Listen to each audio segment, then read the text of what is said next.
So now we're going to add some information about our event. And we're going to go up here to our text tool. And what we want to do is place some text in our document. When I know that I'm going to center my text, I like to set it centered. And that way I can click pretty much right where I want the text to center around, and it gets pretty easy to design to. So I'm going to go ahead and type in there. I can tell just by the cursor, this is way too big. So I'm going to drop this down to, let's try 30. And now I'm going to type in gasoline heart, but I want this to be on 2 lines. So it's going to be gasoline and then enter heart. And I can see that I'm typing with black text, so it's not showing up very well on my black background. I just do Control A to select all. And I come up here, click on that, and choose my proper color. I'm going to go with white. And now I click my check mark and I look at my text. And it's looking okay. It says gasoline heart. It looks pretty good.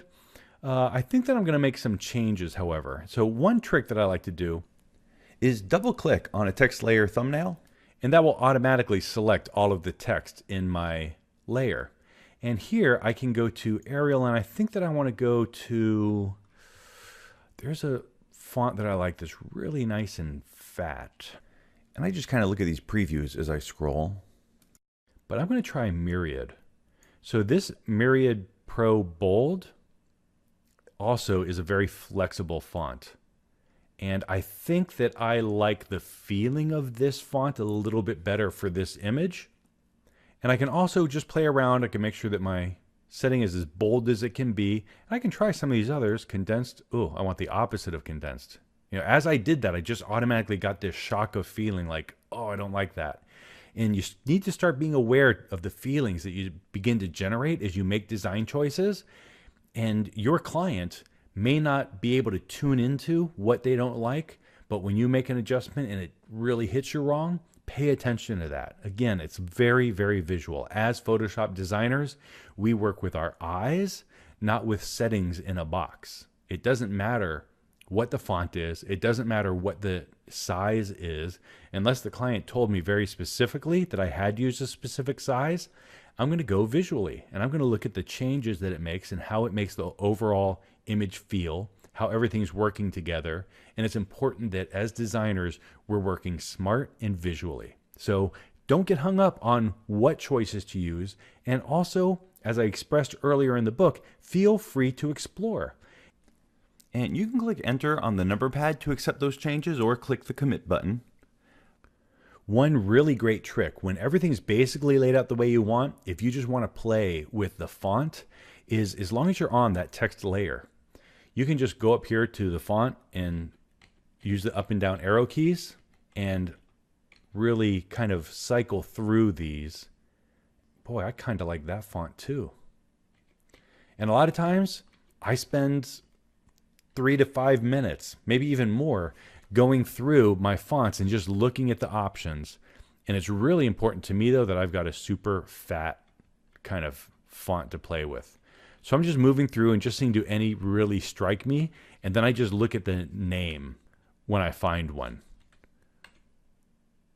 That's kind of cool, except I don't like that R. You see how this R is like sort of fancy at the bottom? If it weren't for that R, I would really like this font because it's so thick, but it's got a little bit of this cowboy feel because of that R. It's also important when you work with fonts to really look at every letter that you're going to have to use in your particular title. Don't just type in random letters and play with the font. Use the actual text that you need to design with, because the letters that you need to use may convey a slightly different feeling. Like this font, the only thing that's really throwing it way off for me is that R. The rest of it I really like. It's maybe a little too dense though. You know, that actually kind of looks, there's something sort of cool about that. But I think I want a really fat font. I like that, except I'm not super crazy about that G. That's a really beautiful font though. And as you work more and more with design, you will find more of these little details that you'll just start to see and realize how great they are. So I don't want to spend a whole lot of time. I just want to make sure that you feel the freedom to really explore some of these fonts. So I'm going to just go back to Myriad. And I was at Myriad Pro Bold. And note that when you know exactly what font you want, if you just start typing it, it will drop down all of the fonts that have MYR. So it's really easy to find a specific font. You don't have to cycle through the whole list. If you know what you're looking for, it's pretty easy to get right to it. And this is what I mentioned in the book, and we'll go with this one. It's good enough, and we can always tweak it again later. So in the next video, we're going to talk about how to tweak the settings, because we've talked a lot about how to work with a single line of text, but when you have a new line of text, there's a whole new set of settings that we need to think of and be cognizant of as we're designing.